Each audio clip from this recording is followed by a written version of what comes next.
Okay. I'm going to call to order the December 20th, 2021 University Heights City Council meeting. Whoops, Mrs. Thomas is getting ready. I'm sorry. No, I'm sorry, I didn't look over it first.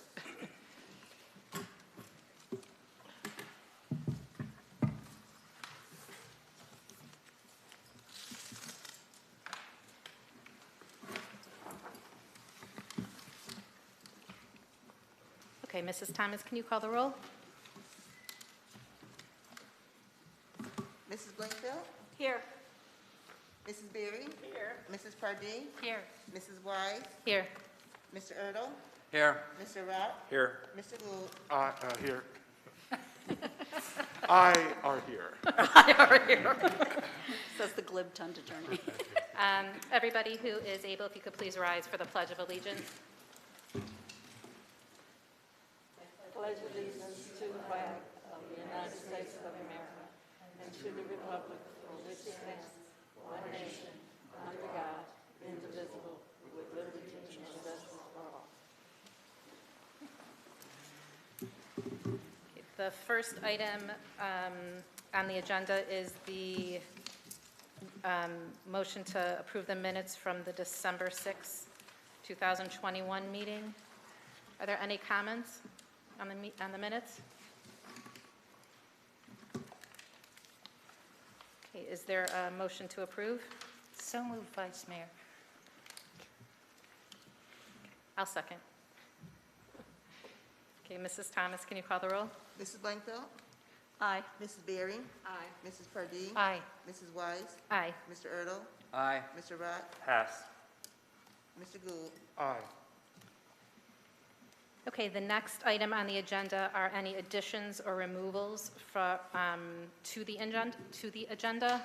I believe there are actually two issues for the agenda. Councilman Gould, I'm going to turn it over to you first I believe, to add something to the agenda. Vice Mayor, thank you. At the end of last week, we learned that our city prosecutor will be moving on to a new position effective the 31st of this month. As you're aware, that is before the time of our next meeting. And to ensure continuity of the city's prosecution mechanism and a smooth transition into the January 2022 docket, I would move to add ordinance number 2021-65, an ordinance acknowledging and accepting the appointment of Michael E. Cicero as prosecutor and assistant law director, authorizing a contract for compensation, and declaring an emergency to the agenda this evening.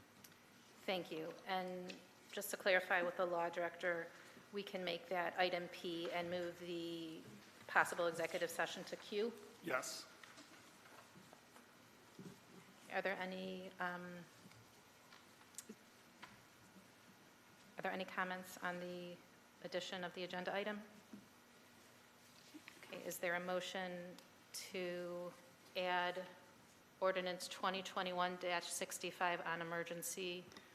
Do we have to do suspension of the rules? I think you moved. That was my That was the motion. move. I just Okay. need a second. We would need a second. Okay. I'll second.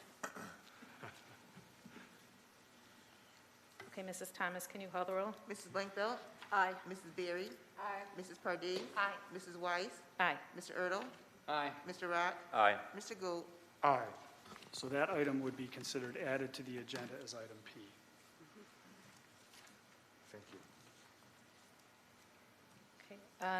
The next item that I wanted to ask the law director about is we received very late this afternoon the agreement for the Fraternal Order of Police labor contract. Okay. And there were multiple changes. Does that have to be passed before the end of the year? I don't know the answer to that question, but I do know that Jeremy Iosu is planning on being here this evening. I was told he would be here around 7:45. So we may want to ask him that question. And if for some reason it does need to be passed by the end of this year, then I would think it's appropriate to have him go through each and every one of the changes. And if not, then you can, either table or you can proceed as you see fit. Okay. Vice Mayor, what item is that? That is, Is that G? No, that's that is F. F, okay. Item F.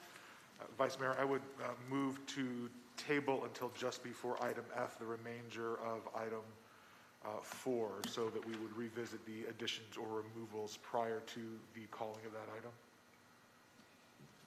Yeah, I agree with that. So I'll second that.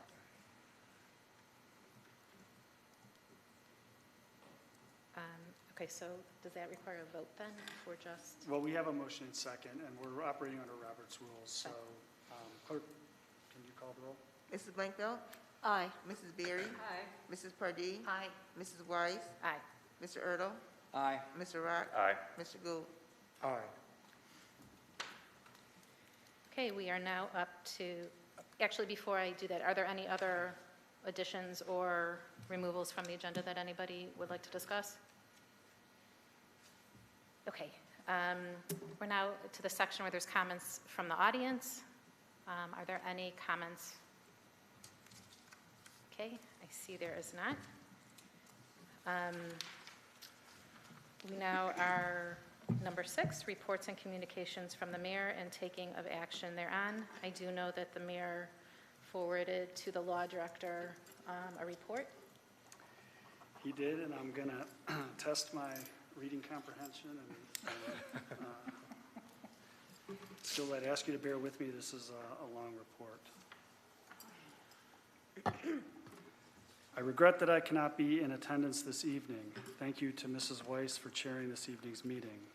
My wife, Gina, tested positive for COVID yesterday after experiencing some mild symptoms. She feels generally fine today. I tested negative and have no symptoms. These were home tests that seem to me prone to false negatives. If Gina has COVID, it seems unlikely that I would not have COVID too.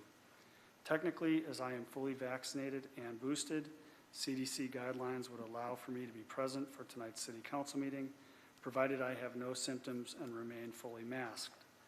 I believe refraining from attending today's meeting, together with missing, regrettably, the celebration of Council members Sandra Berry, Phil Erdl, and Sue Pardee, is the prudent course.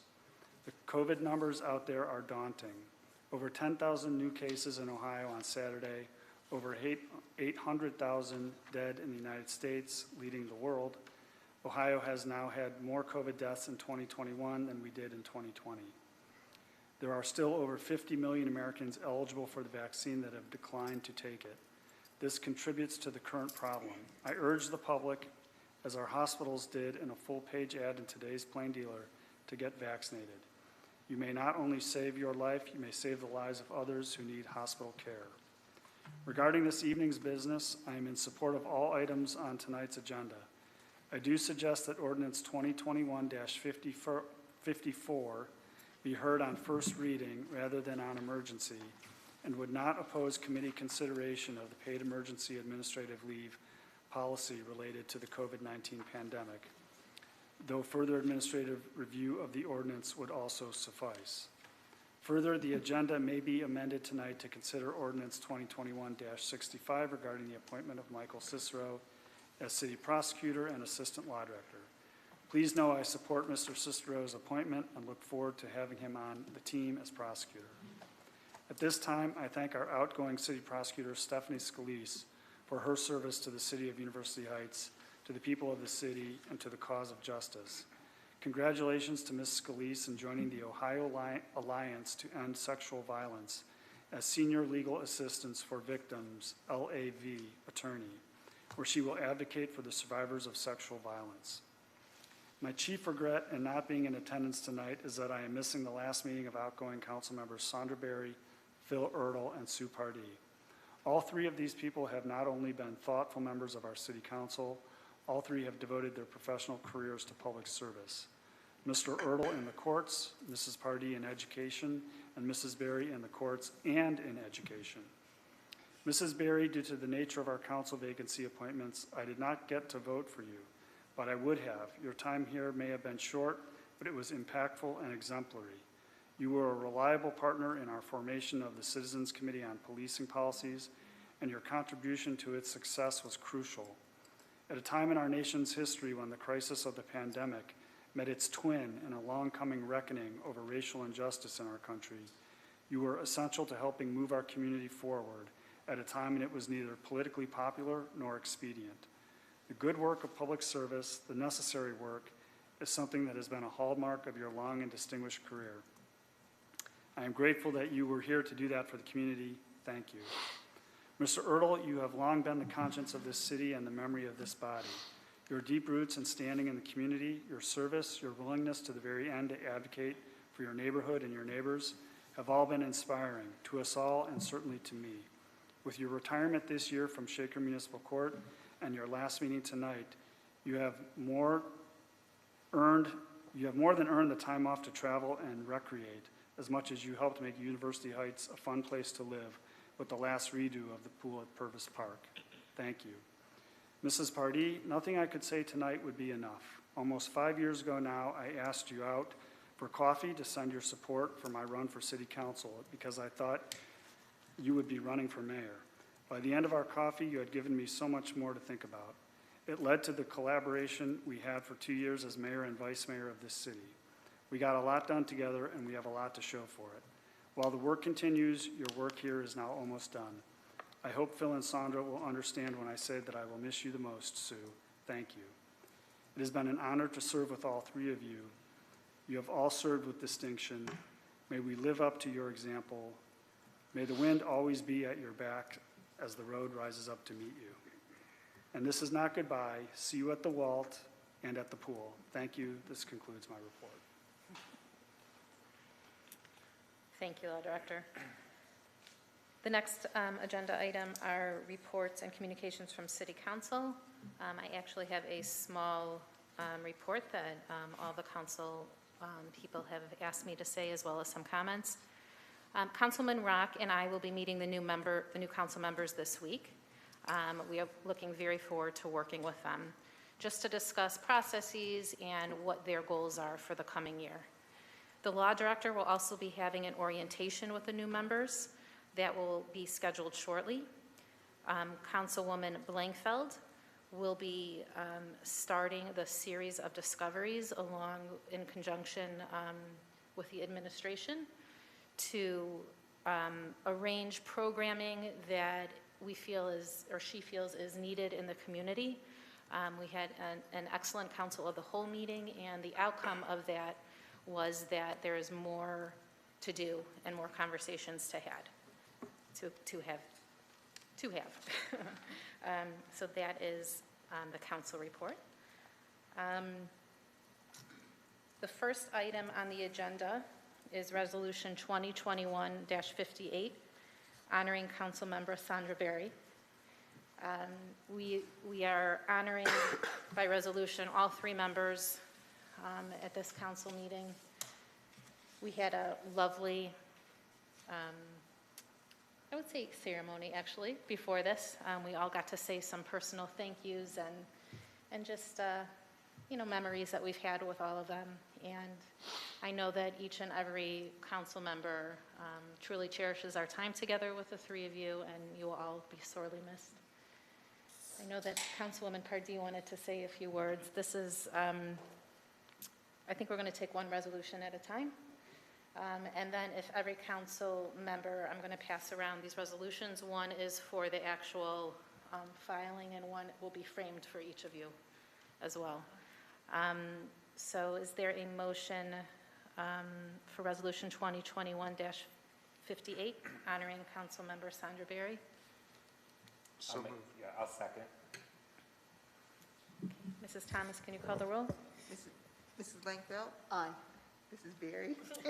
I don't know what I'm saying. Mrs. Pardee? Aye. Mrs. Weiss? Aye. Mr. Ertl? Aye. Mr. Rock? Aye. Mr. Gould? Aye. The next resolution is Resolution 2021-59, honoring Councilmember Phil Ertl. And everyone will, again, have a chance to speak, I think, afterwards all at once. Mrs. Thomas, can you call the roll? Are you Do we need a motion for each of them? Oh, yeah, I'm sorry. Is there a motion for Resolution 2021-59? Also move. Second? Okay, now, Mrs. Thomas, will you call the roll? Mrs. Blankfeld? Aye. Mrs. Berry? Aye. Mrs. Pardee? Aye. Mrs. Weiss? Aye. Mr. Erdl? Aye. Mr. Rack? Aye. Mr. Gould? Aye. Okay, now if we could have a motion for Resolution 2021-60, honoring Council Member Susan Pardee. So move. Second. Okay, Mrs. Thomas, can you call the roll? Mrs. Blankfeld? Aye. Mrs. Berry? Aye. Mrs. Pardee? Aye. Mrs. Weiss? Aye. Mr. Erdl? Aye. Mr. Rack? Aye. Mr. Gould? Aye. All right, I think Mrs. Pardee wanted to say a few words. Thank you. I promise it won't be longer than the time we have for the opening statement at the League of Women Voters Candidates Forum. Which we all remember well, right? Well, first I want to thank the people of University Heights for 12 good and eventful years on City Council, 6 of those as Vice Mayor, although we have an awesome Vice Mayor now. I really enjoyed that time. I've worked hard to learn, research before making a vote, and serve to the best of my ability. For example, when we first started to talk about a change in trash pickup, which was really 11 years ago, actually it was before that, but I was on council 11 years ago, I wanted to do some research into fully automated trash pickups. So I followed a trash truck in Akron around on his route. I don't know what he thought I was doing, but I was watching the arm go up, testing how well it worked, seeing how long it took for each trash can to go in, timing it, just to see what it would take to get a certain amount done. Just that kind of research. I did the same thing when McDonald's was coming in, and there was a question about noise near residents' houses. So I went over to Mayfield and sat about 100 yards away from the speaker and listened to how loud it was, and then I timed people going through the drive-through. So, you know, so many years of visiting houses, surprising the owners sometimes, looking at potholes, driving the city to check on snowplow removal, scouting information on the internet. It has been interesting. So what I want to do, though, is recognize my husband, Eric Pardee, without whom I would not have been here at all. He was my biggest supporter and always believed in my work on council. His support and love was unflagging and unconditional, and he was an incredible man who is missed every day. So next I would like to say something about this council and the mayor. This is such an extraordinary group, passionate, accomplished, bright, and above all, a group of people who love University Heights. And that holds true for the incoming council members. Whether we agree or disagree, the common ground is that we are always unwavering in our belief and care about University Heights. And after 12 years, we have made some substantial progress while maintaining what we value most about the city, the small, peaceful, neighborly feel, but improving communication, building the Stinson Park and seeing events there, and maybe soon there will be an updated University Square. I by no means have lived here longest, only 35 years. However, I have been here long enough to remember when there was no stop sign at the Traymore, Fenwick, Tyndall intersection, just off Fairmount Circle, when there was a light at Edgerton and Silsby, when Northwood School still stood, followed by Fuchs Mizrahi, and now our Walter Stinson Park, when the entire University Square area was May Company and then Kaufman's. Lots of progress in a few years. So I leave with Sandra Berry, who in her 2 short years had an immense impact on the city, especially through her work on the Safety Committee, and Phil Erdl, whose insightful questions always considered how things would affect University Heights residents. So I just want to say thank you to all of you. Thank you. Thank you, Michelle. Thank you, Councilwoman.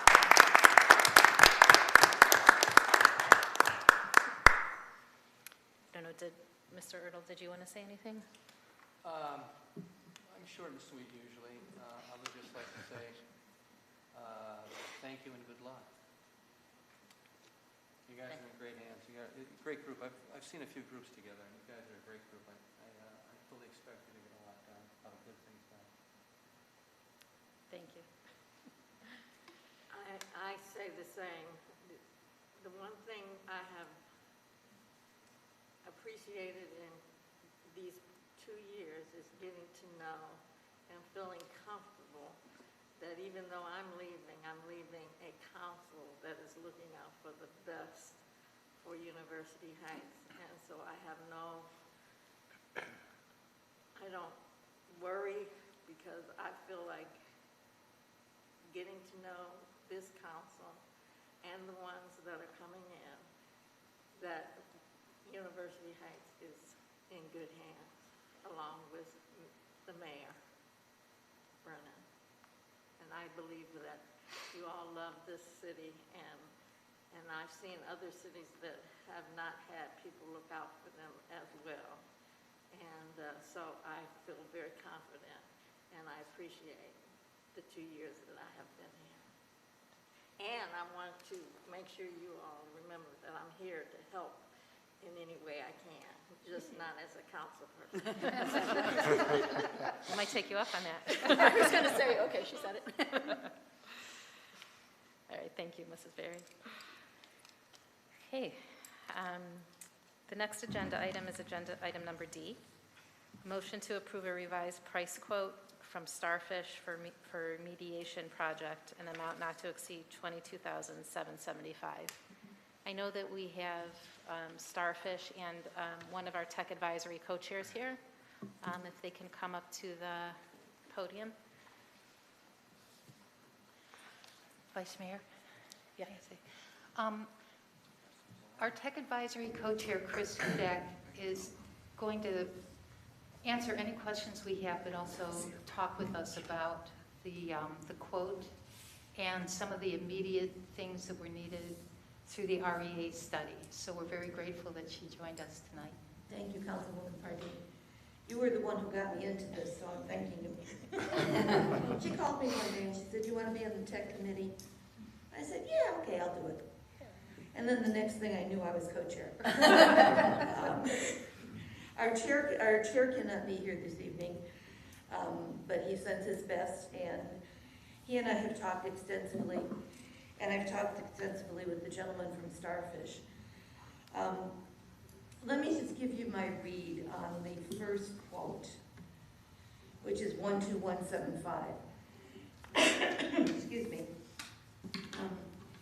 There is a dearth of security in the University Heights computer system. Everything from people being able to sign in with one password or sign on, and the ability of people to spoof our website, to get into our servers. And I know one thing that Vice Mayor Weiss was interested in was the protection of the financial server. So this quote that you have in front of you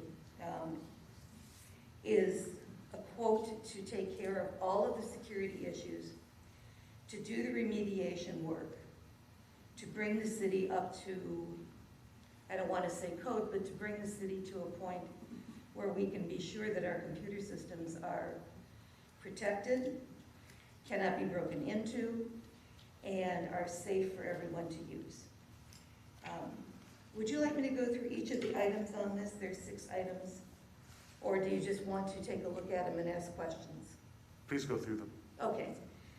The first item is multi-factor authentication. And what we're talking about here is dual authentication, so that you would have to sign in with a password and then either a number or another password or a passcode. This is a monthly subscription for this, and there would also be domain setup testing and user rollout. The monthly subscription is as it is, And the domain setup and testing is a one-time charge. And this is absolutely crucial if we want to keep these systems in good shape and we want to keep them from being broken into. The second one is physical network access control. And what we are proposing here is making sure that the server has controls on it, media access controls, on the core switch, on the guest Wi-Fi, because there are people who come in on the Wi-Fi, and authentication for the secured Wi-Fi. And again, much like universities that have secured and unsecured Wi-Fi, there will only be certain things that people will be able to get into on the secured, on the unsecured. And the crucial systems and the core systems for the city will be on the secured Wi-Fi, which would mean that you could access from home, if you have an appropriate setup, and you can access from within the buildings. The third is the discovery of devices connected to the city network. And this is this is particularly disturbing to me, that there are so many devices that can be connected and we don't really know where they're coming from and where they are. And this would be to take a look at all the devices that are on the network to decide whether or not people have access to it, whether these are people that have left or whether they're just people trying to come in. So the discovery would be a one-time cost, and then they would configure a product on a monthly basis, which is a tool that is put on the server, on the city server, for continuous monitoring and for continuous alerting to make sure that there are no breaches. The next one is domain name registration discovery. And I don't know if anyone has ever had experience with this, but what would happen is they would go through and look at all of the permutations of University Heights that people might look at. UniversityHeights.net, UniversityHeights.xx, UniversityHeights.com, whatever it happens to be, and discover which ones are out there and then register all those names so they're registered to us, not to us, but to the city. And to register those, there's a one-time cost and there's a monthly cost. And what happens is that if you have somebody who knows how to duplicate our site, they could do a universityheights.org and they could spoof our site and they could put false information up there. And they could ask residents to put information on there that might be personal information. So this is a way of making sure that nobody spoofs our site. Number 5 is the server room and the economic development server room.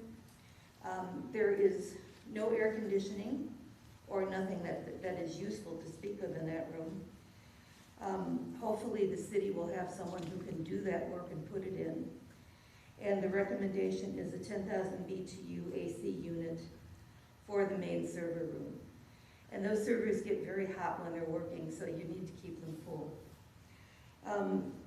The other expectation is to put a wall mount rack enclosure on the server cabinet, so that instead of the room having to be locked, the server could be locked and it would be up on the wall. This is a one-time cost for this, and again, it's something that we really need to do. And then finally, the last one, securing the VIP, which is the financial server. You subscribe for a certificate, and that certificate would make sure that anyone coming in would receive a certificate and would know that that server is appropriate and that it is safe. And what would be done is to take that server and put it on the University Heights domain, because right now it sits alone. And if it's on the domain, it would be protected. To change the web interface to allow only HTTPS, and HTTP is Hypertext Transfer Protocol, And hypertext HTTPS is Hypertext Transfer Protocol Secure, which would mean that you would have to have a password and sign on to get in. You couldn't be anybody just trying to get into the room. And then encrypting the virtual machine so that the virtual machine, which holds some of the records, would not be able to be broken into. You would have to have a decrypt code. So those are the 6 items that are in here. And as co-chair of the tech committee, I know I don't have a whole lot of weight to push around, but I honestly recommend that you do all of these, even though it may be a little bit more than what the budget asks for. Only because it's going to cost you more in the long run if we have someone try and break in, try and steal records, if personal information of citizens gets taken out and we have identity theft. We're not really talking about a lot of extra money in terms of this quote and the first and what is in the agenda. But I cannot recommend enough that we do this immediately, if not sooner. Questions that either I can answer or my gentleman from Star Trek. Boy, I feel like I have an escort badge. This is pretty cool. Thank you, gentlemen. Very seriously. So 2 questions.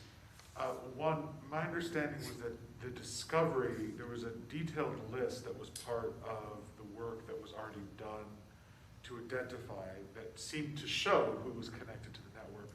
Why does another, like, what is this? How many hours is that? It's quite a few hours to do another set of discovery. So why is there another need for that many hours of discoveries, or 20 hours of discovery services? Gentlemen, you want to speak to that? Sure. So, in reviewing of that discovery list, we had, I'm sorry, get the microphone. We observed that one of the concerns was in those 2008 servers that were running rampant on your network. In review against what the systems that are actually there, those were reported incorrectly. So I can't use that list as part of the access control model. I have to generate my own list to do so. To say again, they're reported incorrectly? Correct. So everything that was listed as Windows 2008 appears to be actually a Windows 10 system, which is a big contrast. So I can't necessarily use that list to then secure access for those devices because I don't know how accurate it really is. Okay, and that is not just a simple search. Talk to me about that process and what you're doing during those 20 hours. So we will scan everything on the network. The things that we already monitor that we know of that are good systems, we'll check those off. We have to look for everything else that's on the network and determine what it is. That's iPhones. Are these iPhones supposed to be here? Is this computer supposed to be here? Things at the fire department, things at the building department. What are all these devices? We need to label all those so that we can then restrict access to anything that is not something that is approved to be on the city's network. I see. And my understanding is we paid for that to be done already. Is that not true? That was part of the REA report. Right.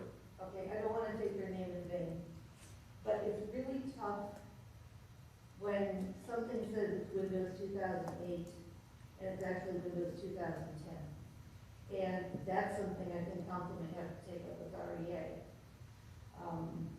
Because if you're going to do Mac access, media access control, you have to make sure that every operating system, every computer, every device coming into the network is registered correctly with the correct operating system. So there were some errors in that.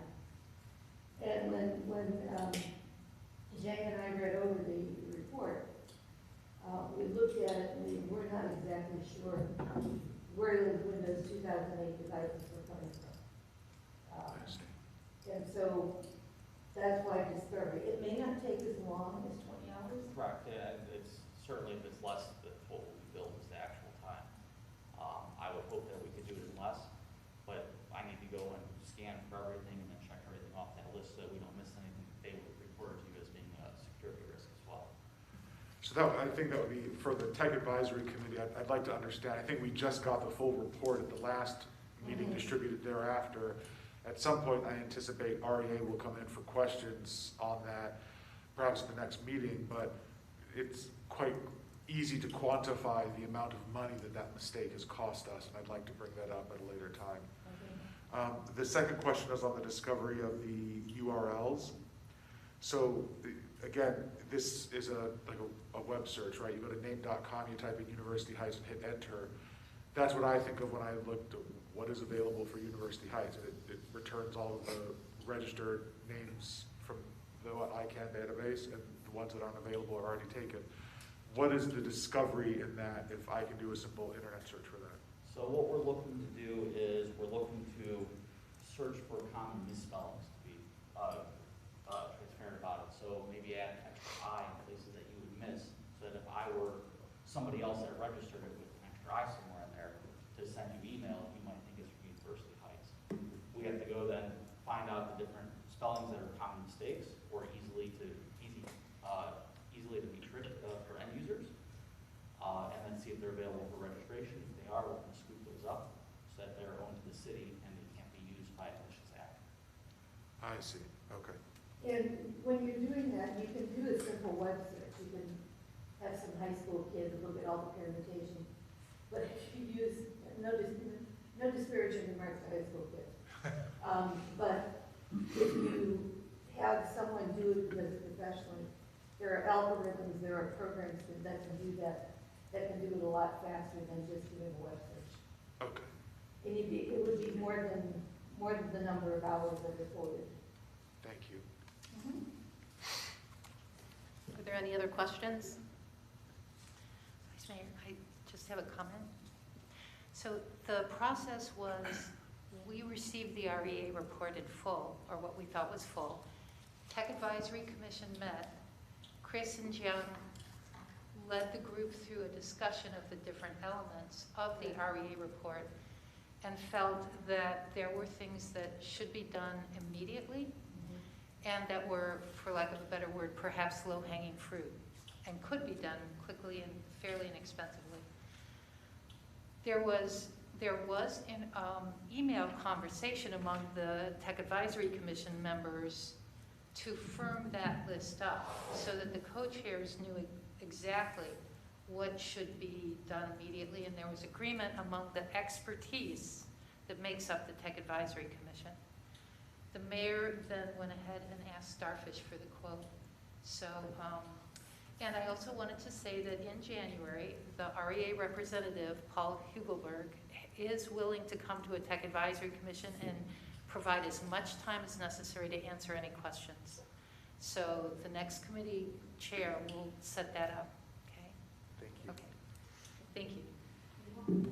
Yeah, thank you. And I also want to just mention, I want to thank the co-chairs really for their work. It is not a simple process, and unfortunately, this is a difficult nut to crack. And the next steps are meeting with REA and looking at our long-term goals then and firming those up. And I want to thank Starfish also for getting this quote together because these are immediate needs. So thank you very much. Okay, is there a motion to approve the revised price quote 12115 from Starfish? So moved, Vice Mayor. Second? Okay, thank you. Mrs. Thomas, can you call the roll? Mrs. Blankfeld. Aye. Mrs. Berry. Aye. Mrs. Pardee. Aye. Mrs. Weiss. Aye. Mr. Erdl. Aye. Mr. Rod. Aye. Mr. Gould. Aye. Okay, the motion passes. If Starfish can just stay up for one more second in case there's any other questions. Chris, I think you can take a seat. This is just about our emergency support. The next motion is to approve a price quote 12137 from Starfish for emergency support and service for a 3-month period, January, February, and March, in the amount not to exceed $16,650. This, as we just mentioned, we do have hopefully we'll have a Tech Advisory Committee meeting in January to discuss what our long-term plans are, but we do need support until we decide, how that looks. So if if you can just maybe discuss what those support services are quickly, nothing in depth or anything like that. So right now, Starfish Computer supports your spam filter, your desktop hacking, server hacking, monitoring, and antivirus. We also have Lone City of University Heights a server and a switch, so that cost is also a part of the support as well, where your server is currently hosted. It is for support as an ad hoc block hour system, so whenever support is needed from the city to reach out to Starfish, that support is covered under this contract. And then as well as cloud backups. And if you look at the bottom paragraph here, you can see that is for your backup disaster recovery, which is in the event that we are to lose a building or lose the equipment that we have in place, we are able to give you remote access to all of your data and information through the cloud. It's ransomware and other threats. Is there any evidence that we've ever been hacked? Not to my knowledge, on that work, no. Okay, good, thank you. Good. Is there any other comments or questions? Okay, is there a motion to approve the price quote 12137 from Starfish for emergency support and service for a 3-month period? I'll move that to Vice Mayor. Thank you. Is there a second? Second. Okay, motion from Mrs. Pardee and a second from Mrs. Berry. Mrs. Thomas, can you call the roll? Mrs. Blankville, Aye. Mrs. Berry, Aye. Mrs. Pardee, Aye. Mrs. Weiss, Aye. Mr. Ertl, Aye. Mr. Rock, Aye. Mr. Gould. Aye. The motion passes. So the next item on the agenda, Thank you. yeah, thank you very much. I want to ask the law director how to approach this in terms of, we can ask questions first for the agenda item, or? I would read the ordinance. It's Okay. on your agenda. Mr. Iosu is here and can speak to answer any questions, and then We could decide what. you can decide how to proceed from there. The agenda item isn't right to be called yet because the item number 4 was tabled and placed before the agenda item. So I believe the appropriate course of action now is to return to additions and removals and to provide justification for the late arriving amendment and to describe whether or not those late arriving amendments are critical. Oh, I for didn't the realize citizens. that's what you wanted to do. That's fine. If you would prefer to do, yeah, that's absolutely within your purview. So we're back at item 4 before first reading, so. I understand. Okay, yeah.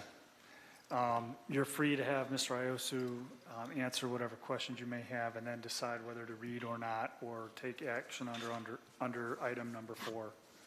Sure. So Mr. Iosu, I think, Vice Mayor, may I? Yeah, go ahead. So I haven't had an opportunity to review the red lines that were circulated today, and I know that several of my colleagues haven't either. The question is whether or not there will be any repercussions for the union members or our officers if we don't pass this now, if we can return to it at our next meeting after having had the opportunity to review it. No, there wouldn't be any repercussions other than once we finish up the contract, we put the wage increases or anything else through, so it might take another 2 weeks for that to happen, but they'll get retroactive benefit whenever. That was my concern as well. So the retroactivity will apply, the finance director, the officers won't be out money as a result of this coming on January 3rd rather than now, is that right? Correct. Okay. Vice Mayor, I'd like to make a motion to table item F, Ordinance 2021-64, authorizing the mayor to enter into a collective bargaining agreement with the Fraternal Order of Police, Ohio Labor Council Incorporated Patrol Officers, declaring an emergency for the sole purpose that we just haven't had the opportunity to review it. So to our union partners and the officers, no disrespect, we just want to have the opportunity to review the contract that was circulated to us late today. Not a problem, won't cause any issues. And can you be here for the presentation next meeting on the 3rd? Double check. All right, will it be on the 3rd at our organizational meeting? Yeah, the next Okay. council meeting's on the 3rd. I'll second, thank you. To have something land in our email the day of really doesn't afford us enough time to give it the respect and consideration it deserves. So Yes, as long and as I it's can not be going to cause an issue with payer benefits, I'd feel much more comfortable doing this. Yeah, Thank I- you. I can be here on January 1st. But thank you for the cover letter, because that does outline Yes. some of the major items. That's very helpful. Yes, Thank no you. problem. And just to let you guys know too, it's essentially exactly the same as the other two deals as well. So there's some other language changes that aren't all that consequential. But Okay, thank you. okay, thanks guys. Have a good night. I think there's a motion There's a motion. and a second. Do you have a comment? A simple question. Item F was for the patrol officers. Don't we need to amend that to include, this is a separate agreement that just came in? Yeah, this is sergeants and lieutenants. So we need to amend that entry on the agenda to show that there's two contracts that need to be approved. Yeah, it's the one unit is the patrol officers, the other unit is the promoted officers. The deal is that both contracts are exactly the same. Right, so only one is on the agenda Yeah. this evening, so we would just need to table the one, and we can place both on the agenda for the next meeting. So there's no need to amend the motion? Correct. Okay. I believe the motion needs a second, though. I second. Oh, Mrs. sorry. Blankowski, yes. Mrs. Thomas, can you call the roll? Mrs. Blankenbelt, Aye. Mrs. Berry, Mrs. Pardee, Aye. Mrs. Weiss, Aye. Mr. Erdl, Aye. Mr. Rock, Aye. Mr. Gould. Aye. Okay, thank you. Thank you, Mr. Thank you. Iosser. Have a good night. See you next year. The next item on the agenda is item G, Ordinance 2021-52, authorizing the chairperson of the Civil Service Commission to enter into a joint firefighter paramedic entrance exam participation agreement and declaring an emergency on second reading. Thank you, Chief. I know that there were some questions at the last meeting that I think you were researching. Yes, thank you, Vice Mayor. Good evening, Council. In your packet, you should have a memo that I attempted to identify some historical information as well as hopefully answer some of your questions preliminarily to why we're looking into moving forward with this regional process. As I mentioned in the last meeting here, we used to have a maximum capacity at 100 applicants in the city of University Heights, and that was due to the competitive nature of the amount of applicants that we're processing. Many of them would line up before the doors of City Hall would even open to try to be the first one to get applicants turned in, since tie-breaking scores are determined by the timestamp that they were returned.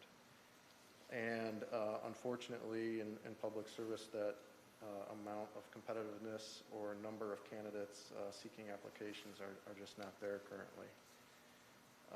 So in the memo, there's a list of some pros and cons, and definitely the pros have outweighed the cons. We have discussed this in multiple civil service meetings, a safety commission meeting, the regional civil service committees that are participating in this East Side Regional Test. Some of the pros and cons were reviewed with the Civil Service Secretary as well, and I still respectfully recommend that we move forward with the process. Vice Mayor? Yes, Councilman Gould. Ms. Thomas, could you describe a bit your conversations with Chief Perko and your reflection as the individual who has a lot of the administrative burden on this task, how this change would affect that work and what your plan is together for that? Well, we really haven't had a chance to really discuss the nuts and bolts of it since the last council meeting, because Chief was out and we've been pretty busy. But I believe once they talk to the regional and see how the regional wants to handle the applications, if it's all automated, that means you won't have applicants coming to City Hall. That ties up a whole day. From 8:30 to 4, where I'm literally at my desk processing applications. So if that is removed, that takes a big burden off of the administration, because that's the big thrust of it to start, is reviewing the applications. Because when they not only pick up the applications, they turn them back in, I'm checking to make sure they filled it out totally, that they signed the application in the back, that they're waiving all of their, if they get hurt or anything like that. I'm checking to make sure we have a valid high school diploma. I'm checking all the other credentials that they have to have. I'm checking to see if they're a paramedic. I'm checking the number of hours if they get extra hours, extra points. All that's done before they leave my office, because I don't take an application till it's totally complete. I don't hold an application. So when you have a line of 10 people and you're going through all of those little intricacies, it takes a lot of time. So if you outsource that, that's a big savings. The next savings would be when the scores come back. After the applicants take the test, and I get the test, I send them off to be scored. Once that scoring comes back, I am manually inputting all that into my database and triple checking to make sure it's correct. If you have another company do that, that takes a lot off of my plate. Because what they'll do, the outside company, they'll do all of that legwork, and then they'll send the form to me, all of the applicants. From there, and correct me if I'm wrong, Chief, I'll put our civil service rules against what they send me. So where we require a 70% for passage, if I see somebody got 65%, we weed them out. If we see that they're not a paramedic, we weed them out. So what I would be doing on my end is going through and weeding out the ones that don't fit our box. So that would be a lot. That's going to save me 60% of my day with civil service. So I appreciate what could be done. I'm just not sure what is, since you haven't had the conversation yet, I'm not really sure I want to vote for something until I'm sure that this does that for you. Or are we clear that that's what is taken off of Kelly's plate? The pros that I put on the memo related to the commission secretary were provided to her for review. Okay. So some of those could be dependent on how the regional commission ultimately proceeds. You'll notice in there that some of them do not indicate a will not, it says it may not. And those are just based on how the regional commission decides to fully go on with the process. But participating in the process, I would echo what Ms. Thomas says. It would take a lot of administrative burden off. Absolutely. And Chief, the will nots, those are definites. You did your research, you know that definitely will come off of the city. Further meetings of the regional civil service commissions, that's what they've indicated to us.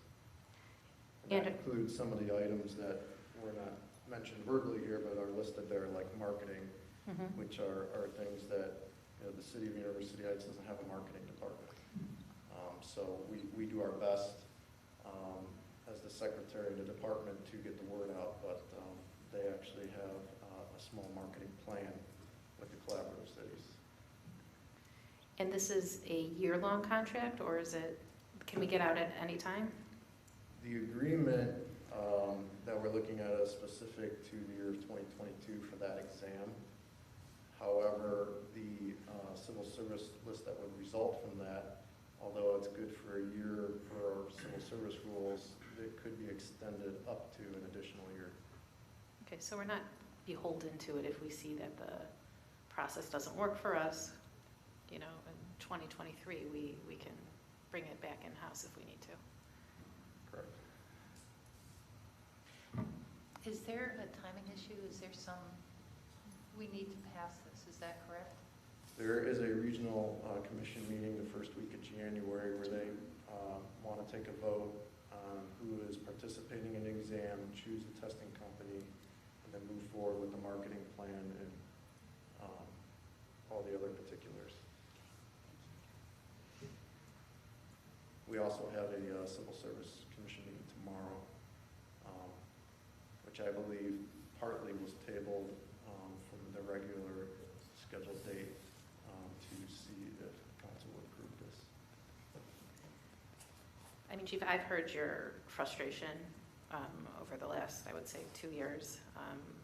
It seems like this is a step in the right direction, and what's nice about it is you're not beholden to it for, an extended period of time. So, in my opinion, I think that we should give this a shot. I think ultimately, the main focus of entering this is to try to seek a much more larger and diverse candidate pool, to give us the best option to have the best employees here that typically serve a 25 to 35-year career to the community. And because of the market and the fire service going on across the country, I think that this will greatly improve those chances, along with some other additional benefits, like hopefully streamlining some of the administrative work in-house. Just one more sorry. This is Blanca. Having managed this process for the city of Beechwood for years, everything Kelly has said is spot on, and certainly I agree with the chief. I've seen lists that are good lists that have great people, and because you don't have that certified list, because you don't have that huge pool of folks, you end up losing good candidates to other cities. So having the opportunity to market to a much larger pool of potential applicants, to get the process streamlined as far as getting those applications in and checked and the tests taken. Ideally, I hope to see that this is not only going to save us money, but accomplish everything that both the administration and the chief hopes it will. I'm in favor of it. Yeah, thank you. Councilman Gould? The December 21st timeline, so I think we're making reference to the meeting that you said was happening tomorrow. What were the recommendations of the commission secretary that were under consideration? That was to further discuss some of the bullet points listed there, and to have the conversation to see if she had any other additional recommendations. Do you have any other additional To recommendations? be honest, I have been slammed, and it was an email, and I have not had time to go through your email totally. Okay. Just to be honest, I'm still trying to get ready for tomorrow's meeting. Sure, okay. So, in all honesty, I can't answer your question. Okay. I think I was asked at the beginning of the year to participate in a series of Zoom calls with Rachel Mullen, who was performing the clerk duties in connection with the civil service exam at that time. The chiefs were on those calls, the mayor. And I think one additional aspect that maybe hasn't been discussed completely is there are a lot of logistics to work out, because we don't house the test in our buildings. So, for example, the clerk would have to communicate with John Carroll or with the school district about use of a room. And that sounds simple, but there are a lot of moving pieces with that, including getting the date and time, and you're always kind of working backward from your test date. So it's a little bit of a chicken and egg thing from a calendaring standpoint. You're relying on other people getting back to you. You need to have access to the building to set it up properly. And then you need to be here during the test. So I think those are additional areas where that's not the intellectual piece. The intellectual piece is what Kelly's been talking about, and reviewing all those applications, which is time-consuming and at times probably tedious, but also requires concentration and attention to detail. This is more sort of just logistical, being on the phone, coordinating. But I know it had absorbed a lot of Ms. Mullen's time, and I'm assuming that in the past that's been the case for the clerk as well. Yes and no. I found the hardest part, because that in itself, the logistics is just, like you said, the timing. But that's more just emails back and forth. It doesn't take that much time. The hardest thing and the most important thing is processing the applications. If you don't process those applications correctly, you can have a lawsuit. Because you could potentially let somebody in who should not have been taking the test, who didn't have the qualifications, and once you let somebody take a test and then they score high, you're in deep trouble, because you can't backtrack that. not with the entrance exam. So when you get those applications in, that's your most important job as civil service, is to make sure those applicants have what they need and that they're qualified and they follow everything to the letter. To me, that's the most important part. Getting the room and the dates, that falls in place automatically. It's a little bit of work. The most important thing is those applications. And I think, Chief, you could attest to that, you know. Absolutely. That may have been more of a COVID issue. I don't know. It was difficult to do that in 2021. Are there any other questions or comments? Is there a motion? I'll make the motion. Second. Okay, a motion by Mrs. Blankfeld and a second by Mrs. Berry. And just to clarify that that's a motion on emergency. Yes, thank you. We only need to adopt, though. We're on second Because- reading. Okay. Were there any other comments before roll call? Okay, Mrs. Thomas, can you call the roll? Mrs. Blankfeld, Aye. Mrs. Berry, Aye. Mrs. Pardee, Aye. Mrs. Weiss, Aye. Mr. Erdl, Aye. Mr. Rock, Aye. Mr. Gould. Aye. Okay, thank you, Chief. Thank you. Okay. The next item on the agenda is Ordinance 2021-53, authorizing temporary appropriations for current and other expenditures of the City of University Heights for the period commencing January 1st, 2022 and ending on or before March 31st, 2022, and declaring emergency, but it's on second reading. I'll turn it over to Mr. Kennedy. Thank you, Mrs. Weiss. This is second reading. I made a couple of revisions to the body of the ordinance itself to clearly identify that it's a temporary appropriation and that council has a requirement to pass a permanent appropriation measure not later than April 1st. And I did change several of the departments that were discussed at the last meeting. I had funded the prosecutor and the law director since they were council pro. Back those down to just the first quarter. So with the exception of items that need to be paid during that first quarter, vis-a-vis, we talked about the fire truck capital payment that's due in February. The appropriations that are listed on the attached schedule represent what I think we need to appropriate for the first quarter, and then we will finalize the permanent budget, which, once that's filed with the county, will displace these appropriations. Yeah, thank you, and I thank you also for taking the time reviewing this with me and making those changes. I know that Mr. Gould had some comments last time, and they're incorporated within here.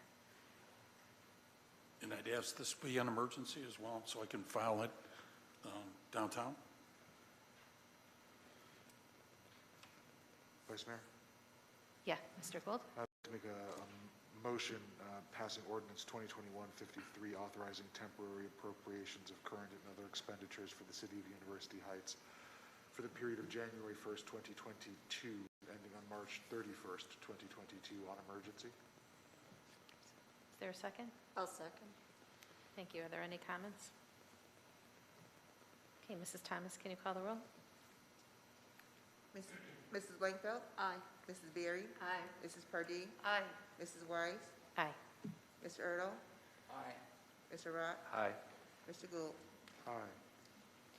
Okay, the ordinance passes. Agenda number... Is that a suspension of the rules? It was on second It's on reading. second reading. Agenda number, or letter I, ordinance 2021-54, city engineering services contract with GPD Group and approved contract costs for the year of 2022 and declaring emergency. And Mr. Chuney, thank you. Thank you, Vice Mayor. Last council meeting, we discussed rates for 2022, and it was noted that there was no contract with the rates. So worked with Luke. It's the identical contract we had in previous years, just changing the years on it, and I'm happy with it. And I'd ask for approval, please. Thank you. Are there any questions or comments for Mr. Chuney? I'll just say, with the inflation going at a rate of 6% now, a 1% average increases. We thank you for that. Yeah, not only that, I think it should be noted, and this goes to that comment that you just made, that Mr. Tooney's agreed to a 2-year appointment, the rates locked in for the 2-year period, so that's even more significant than it might initially appear. Good. Thank you. Mr. Gould, do you have a question? Vice Mayor, I just wanted to make an amendment to section 1. I know that sometimes there have been contracts that have stayed longer than I anticipated, or amendments being made thereafter. And I know that this is in the form of an ordinance, but it's still authorizing a contract, and I'd like to just change very minorly section 1 to read that the council hereby authorizes the mayor to enter into the attached professional services agreement with Joe Cicero, with a GPD group, within 30 days for the provision of services. So that we're authorizing the signature within a month and also authorizing this specific agreement. Can it be added in? Let's do that by motion. Is that a motion? That's a motion. Okay.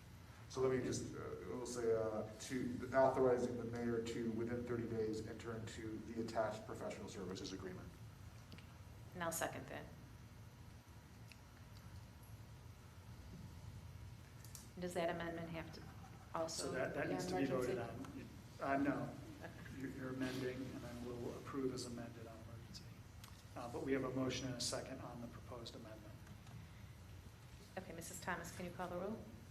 Mrs. Blankenship. Aye. Mrs. Berry. Aye. Mrs. Pardee. Aye. Mrs. Weiss. Aye. Mr. Ertl. Aye. Mr. Rock. Aye. Mr. Gould. Aye. Is there a motion for ordinance 2021-54, declaring an emergency for this as amended? Also move. Second. And on this, we will need to suspend and adopt. So, Mrs. Thomas, can you call the roll on suspension of the rules? Mrs. Blankenship. Aye. Mrs. Berry. Aye. Mrs. Pardee. Aye. Mrs. Weiss. Aye. Mr. Ertl. Aye. Mr. Rock. Aye. Mr. Gould. Aye. And on the ordinance? Mrs. Blankenship. Aye. Mrs. Berry. Aye. Mrs. Pardee. Aye. Mrs. Weiss. Aye. Mr. Ertl. Aye. Mr. Rock. Aye. Mr. Gould. Aye. Okay, thank you, Mr. Tooney. The next agenda item is ordinance 2021-55, providing for paid emergency administrative leave related to the COVID-19 pandemic and declaring an emergency. Just wondering if the law director has any insight to this ordinance. Thank you, Vice Mayor. This ordinance is almost identical to one that we passed in 2020 and then again, I believe, in 2021. It follows or tracks very closely the form that's been adopted by the county.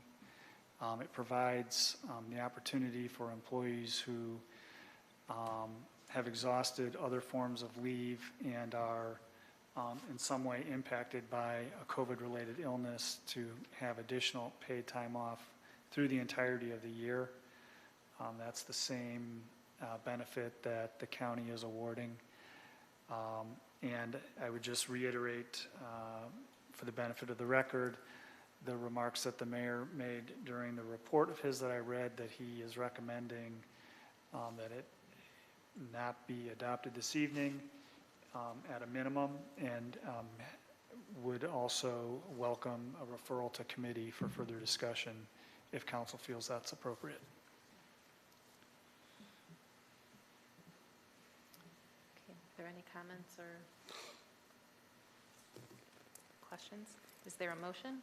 I'll make the motion. I know that currently we have in the service department, I believe it's either 5 or 6 individuals that are now COVID positive and out. So we've got a lot of concern on the part of employees as to, how compensation will be handled. And I think this will put some minds at ease. So I'll make the motion. Thank you. And on emergency? On emergency, thank you. Is there a second? I'll second. Okay, On emergency. Mrs. Thomas, can you call the roll on suspension of the rules? Mrs. Blankenship. Aye. Mrs. Berry? Aye. Mrs. Pardee? Aye. Mrs. Weiss? Aye. Mr. Erdl? Aye. Mr. Rock? Aye. Mr. Gould? Courtroom voice. And on the ordinance? Mrs. Blankfeld? Aye. Mrs. Berry? Aye. Mrs. Pardee? Aye. Mrs. Weiss? Aye. Mr. Erdl? Aye. Mr. Rock? Aye. Mr. Gould? Aye. Ordinance passes. The next agenda item is ordinance 2021-56, reappointing Luke F. Conville as Law Director effective January 1st, 2022, and declaring an emergency.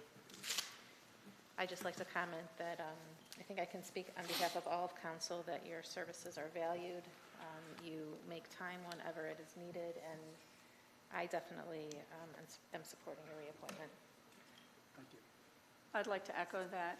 The level of professionalism and dedication and attention to detail and patience is extraordinary, and I'm delighted that you'll be with us. Thank you. I just have a question more about logistics on this ordinance. Since your term would take effect January 1st and we would approve this today, I'm just trying to think back because the last couple times we've done this, I thought we approved this on the first meeting in January.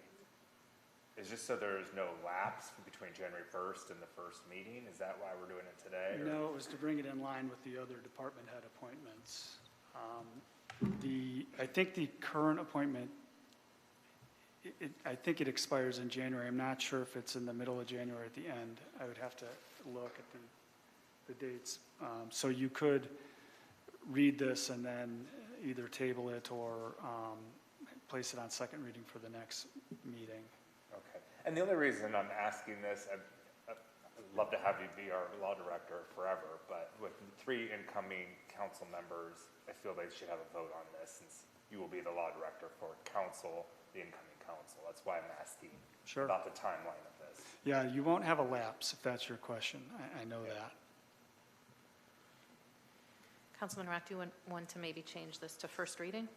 Yeah, let's do that. I'll make a motion to amend the agendas to read that this would be on first reading.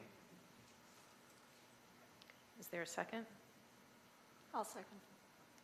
Just a conversation on the motion. How does this then differ from, if the idea is that we want to allow the incoming members of council to have a voice for the department heads, why have we just approved the, city engineer prior to that, the beginning of that cycle? Is there a difference there that I'm not understanding? I believe he would have a lapse. I mean, that's a technical difference.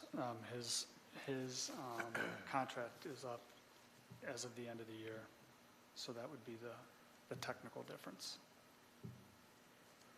Yeah, and I wasn't looking at it that way. I'm looking at it as the law director is, works for the administration, but also works for the council. And so I feel that the council would have a voice in that particular appointment. Gotcha. And I think that, just for historical perspective, the reason my ordinance was not lined up with other department heads was because I was not hired in January. I was hired in February of 15, I believe it was. But it was, I don't know exactly when the process began to solicit resumes, but you had a sitting law director who was basically in the middle of his term, who then was essentially terminated as a result of that process. And so I was not brought in at kind of a clean breaking point.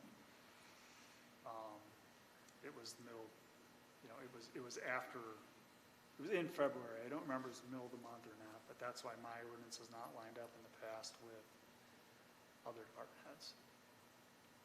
So this says effective January 1st. However, our first meeting isn't until January 3rd. Right, so we'd have to modify that slightly. But we'll have no lapse in. But you will not have Council. lapse in service because the current ordinance extends into January.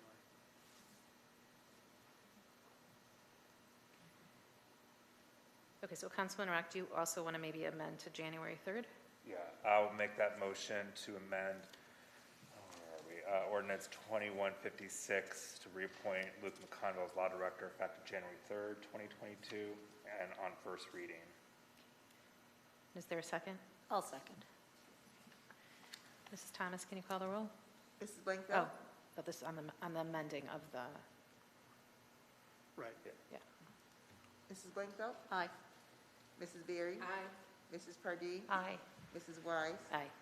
Mr. Erdl?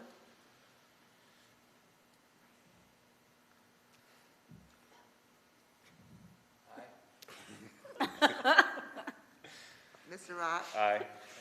Mr. Gould? Aye. Okay, this is on first reading, so.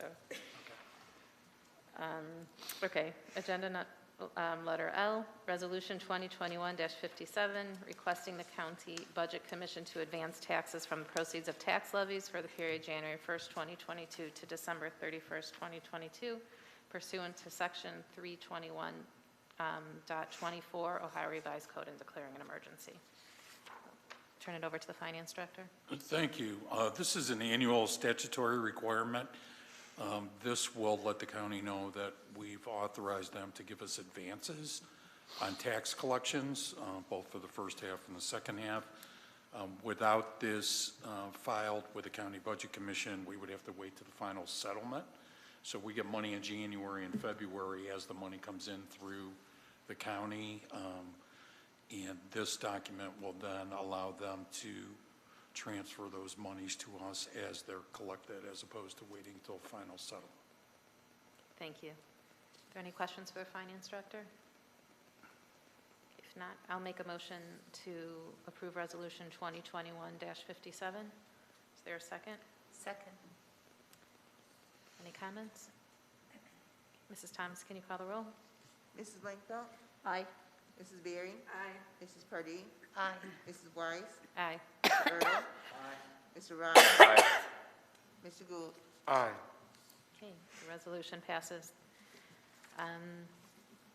The next agenda item, Ordinance 2021-61, accepting the material terms of the One Ohio subdivision settlement pursuant to the One Ohio Memorandum of Understanding and consistent with the terms of the July 21st, 2021 National Opioid Settlement Agreement and declaring an emergency. I'm not sure if the Law Director or the Finance Director is discussing this.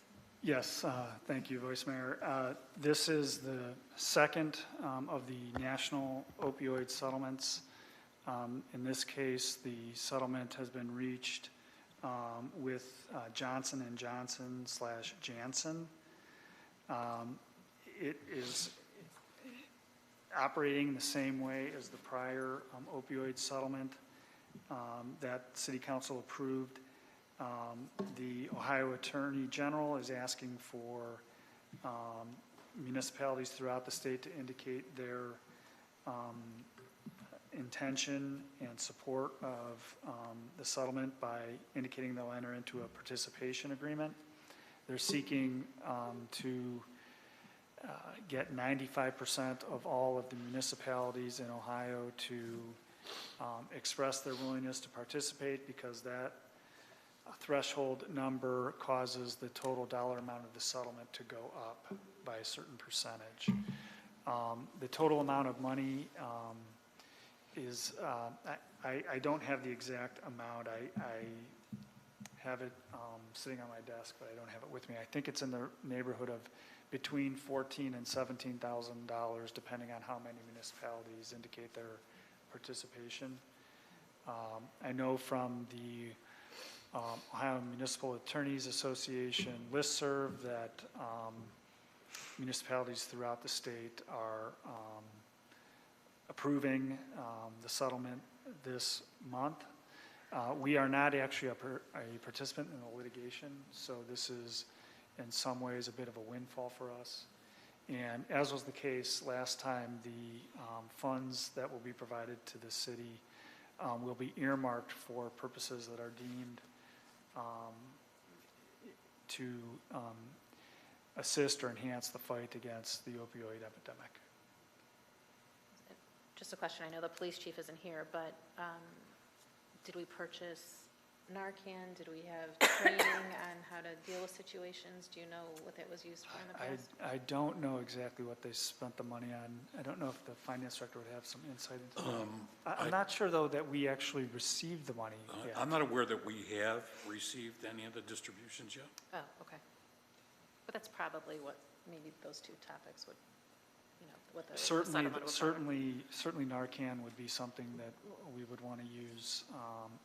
Training, I think there may be services that we can offer to residents in terms of treatment and recovery. Okay. That kind of thing, I think, is what's being contemplated. Any other comments? I would make a motion to approve ordinance 2021-61. Emergency. Oh, I'm sorry, on emergency. Second. Any comments or questions? Mrs. Thomas, can you call the roll on the suspension of the rules? Mrs. Blankfeld, Aye. Mrs. Berry. Aye. Mrs. Pardee, Aye. Mrs. Weiss, Aye. Mr. Ertl, Aye. Mr. Rock, Aye. Mr. Gould, Aye. And on the main ordinance, the main motion? Mrs. Blankfeld, Aye. Mrs. Berry. Aye. Mrs. Pardee, Aye. Mrs. Weiss, Aye. Mr. Ertl, Aye. Mr. Rock, Aye. Mr. Gould. Aye. Thank you. The next agenda item is letter N, ordinance 2021-62, authorizing the city fire chief to enter into a letter of agreement with Wellness Works LLC for provision of services to provide a wellness program for firefighters and declaring an emergency. Thank you, Chief. Thank you, Vice Mayor. Council, this item was briefly mentioned at the last Finance Committee meeting as far as contracted services. Historically, for the entirety of my career, heart attacks have been the leading cause of death in firefighters. Over the last couple of years, that has been superseded by cancer. And the last round of data that has come out for the 2019 report is indicating that suicide is starting to trend at the same levels of those two other items. That being said, the International Association of Firefighters, which represents the union body, and the International Association of Fire Chiefs, that represents the management body, have joined forces many number of years ago to start a joint wellness fitness initiative. This was something that was discussed a number of years ago here in University Heights, and we applied for a federal grant to seek seed money to start our own wellness and fitness program. I believe that grant was applied for in 2014 and awarded, and so in 2015 we started the implementation of this program. The Wellness Fitness Initiative has a number of components that I'd like to briefly go through. We went through those all throughout that year of 2015 into 2016, and once it was completed, the initiative just kind of fell apart or went idle.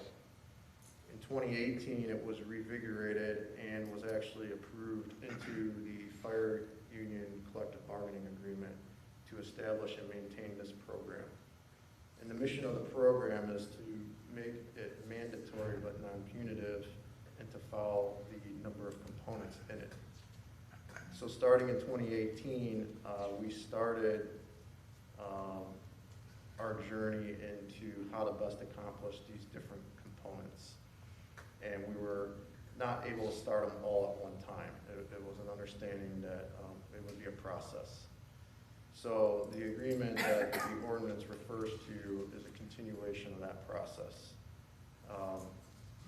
The components are a medical examination. The intent of the program and the medical examination is, like I said, a mandatory non-punitive where all uniformed personnel work to improve his or her health and wellness, competing only against themselves, because confidentiality is one of the other large items of the program. Another component of this, and the medical component looks at a variety of different medical tests, stress tests, cancer screenings, a very overextensive involved like annual checkup, if you will, that follow the National Fire Protection Association standards. The fitness component demonstrates the need for high levels of aerobic fitness, muscular endurance, muscular strength, power, flexibility to perform safely and effectively on the job. This is the one item that we've been doing continuously since 2018 that we contract with John Carroll University. It's also important to know that through John Carroll and in doing these fitness assessments that they require a medical clearance. The third component is an injury and rehab component. It shows, statistics show firefighting is one of the highly most dangerous occupations, and it is not always traumatic injuries that lead to the number of injuries and claims. It's more slips, falls, ankle twists, lower back injuries, more from chronic use. And so implementing an injury and rehab program is important to reducing our claims and providing knowledge for our firefighters in injury prevention. And on the rehabilitation side, working on transitional duty, light duty, to get them back to work sooner when they are hurt. Fourth item is behavioral health. As I mentioned, suicide rates are starting to reach alarming rates in public safety. That includes the fire service. In order to maintain a high level of job performance, uniformed personnel must be able to cope effectively and balance the emotional, physical, and mental stress of work and personal life and long shift hours. The ability to cope becomes compromised, and these stresses act to unbalance his or her mental, emotional health, and can create challenges to operate efficiently in the field. Comprehensive wellness program must provide continuing information, education, support, and probably most important, access to that support. This is one of the items that the contract and the ordinance would refer to and would also parallel with our employee assistance program. Within behavioral health is also stress management. And within the stress management, there would also be training that would be provided in the agreement there. Cost justification is obviously important. So the Wellness Fitness Initiative looks at the return on investment of having healthy firefighters that aren't constantly out on injury or medical, reduce claims for the city, staffing shortage issues, and then those will obviously always lead to overtime for backfilling staffing shortages. Data collection is a big component of it to monitor what we're doing and to see if what we're doing is working. We don't want to enter these agreements and have our members participating in a program that is not overall succeeding and leading them to be healthier, more resilient, and better served to provide service to the community. John Carroll's been providing very comprehensive reports each year on the work that they're doing. We provide a summary of that report in each of our annual reports that you can reference. And the Wellness Works of Cleveland would also continue to provide reports on the work that they're going to do to further meet these different components. The health and safety officer of our department has been working with the director of exercise science at John Carroll, who manages our fitness assessments there. She is the one that also manages the Wellness Works of Cleveland for this agreement. And, between the health safety officer, our wellness coordinator, and her staff, they worked very hard to develop a program for next year that's listed in the agreement that we feel would best take us to the next step to meet these components while still being achievable to accomplish. Because doing a lot of this type of thing while on duty is hard as far as the scheduling and planning thing goes. So we've just been taking a bite-sized approach each year, and this is trying to take it to the next level. Thank you. Any questions for the chief? Is there a motion? So moved, Vice Mayor.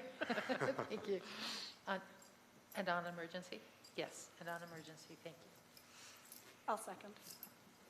I know that this has been something that Chief Perko has always been a proponent of even before he came to our city. So I'm delighted to see that this is still high on your list of priorities, and our safety forces are going to benefit. Thank you for doing this. Thank you. All right, there's a motion by Mrs. Pardee and a second by Mrs. Blinkfeld on emergency. Mrs. Thomas, can you call the roll on suspension of the rules? Mrs. Blankfield? Aye. Mrs. Berry? Aye. Mrs. Pardee? Aye. Mrs. Weiss? Aye. Mr. Erdl? Aye. Mr. Rock? Aye. Mr. Gould? Aye. And on the ordinance? Mrs. Blankfield? Aye. Mrs. Berry? Aye. Mrs. Pardee? Aye. Mrs. Weiss? Aye. Mr. Erdl? Aye. Mr. Rock? Aye. Mr. Gould? Aye. Thank you, Chief. Thank you. The next agenda item is Ordinance 2021-63, authorizing permanent appropriations for current and other expenditures of the City of University Heights, Ohio, for the period commencing January 1st, 2021, and ending December 31st, 2021, and declaring an emergency. Mr. Kennedy? Thank you, Mrs. Weiss. This is to set our final appropriations, so I could file this with the county. Then this would be the subject of our audit beginning in February. The net change proposed by these adjustments is negative $106,550. As you're aware, primarily the majority of the additional monies are projected to be necessary for the fire and service contracts. They were not originally appropriated for any pay increases this year. So we have one more pay period on December 30th. So we have to make sure that we have sufficient appropriation to make it through the year. I attached a briefing memo that referenced all the changes by department and/or fund for everything that was there. So I'd be happy to answer anyone's questions, but this needs to be filed with the county with our temporary appropriations for next year, so I will be doing that in the next 5 to 7 days, pending approval. Thank you. Are there any questions for Mr. Kennedy? Vice Mayor? Mr. Gould? The only item I have a question on is item 3, but it's not really for the finance director, it's for the law director. I couldn't hear. Sure. The only item that I have questions on is item 3, but it's not really a question for the finance director, it's a question for the law director. Are you prepared for an additional report on the safe build issue raised in executive session last time? Yes, and I did look at the contract language, and the contract language did not create an appropriation issue for us. Okay. It indicated that the council would have the right to discontinue appropriations whenever it deemed it wanted to in the case of breach. So it was not creating an issue going back into time. It was only from the point of council's decision in connection with the breach forward that appropriations would be affected.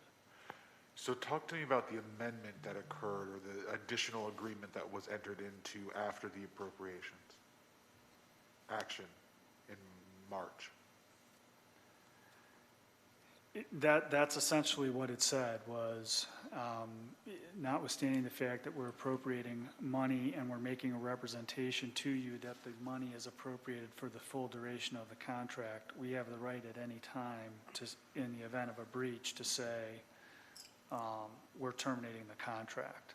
And so the appropriation of the money for the remainder of the contract will be of no consequence, essentially is what it was saying. So the amendment that was required to use CitizenServe simply said that if you don't use CitizenServe, we can Terminate the contract.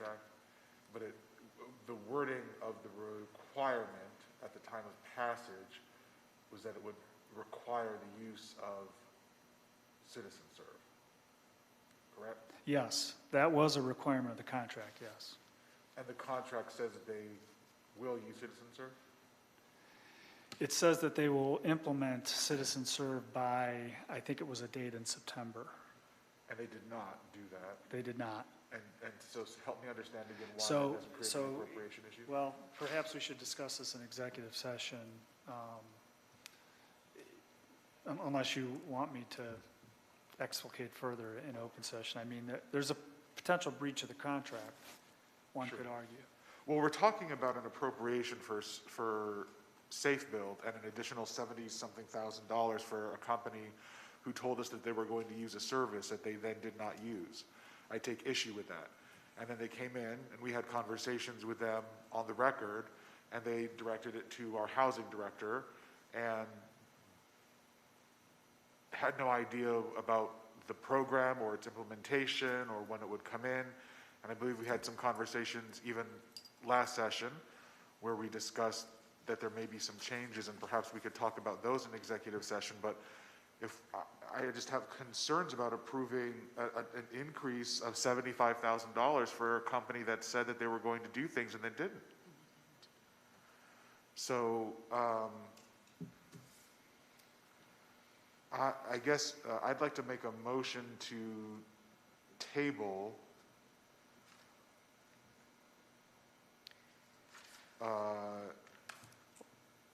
So I think the only issue with tabling is it, and Mr. Kennedy, correct me if I'm wrong, is that you need to file it by December 31st, correct?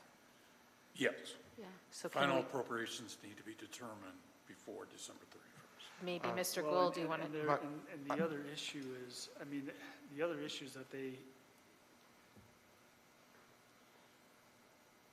have performed services under the contract for the periods of time in question.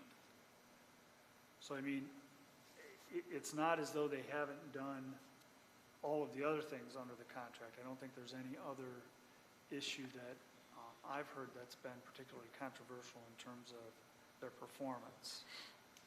I mean, they've staffed the building department, they've reviewed and issued permits, they've sent inspectors out, and so forth. They've performed services under the contract on a daily basis.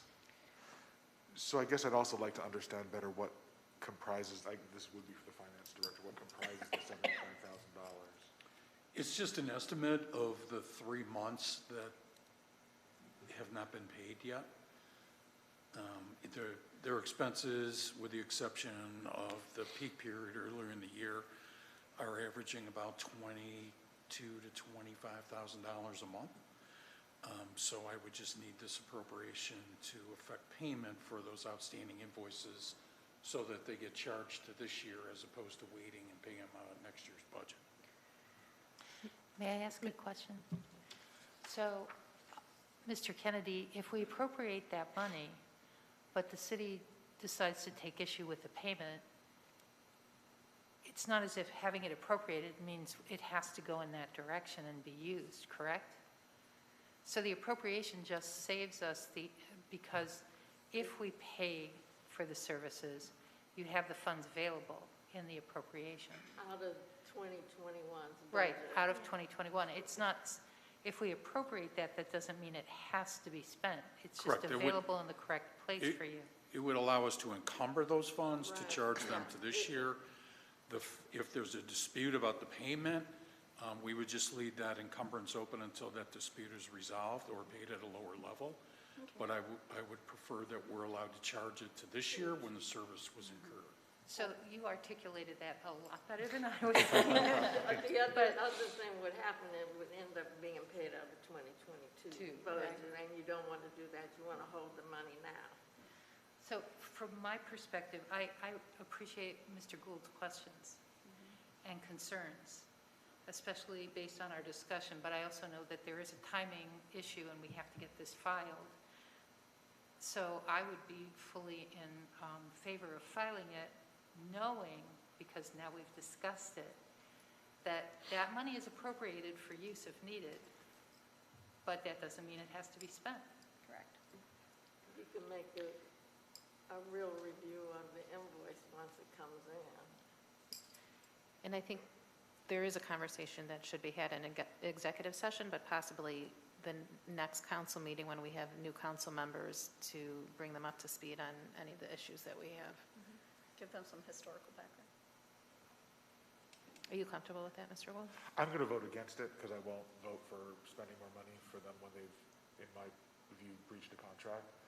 I think I was really clear about what we wanted at the time that we passed that, and I just won't vote for it. But I understand why my colleagues would and fully support their ability to do that.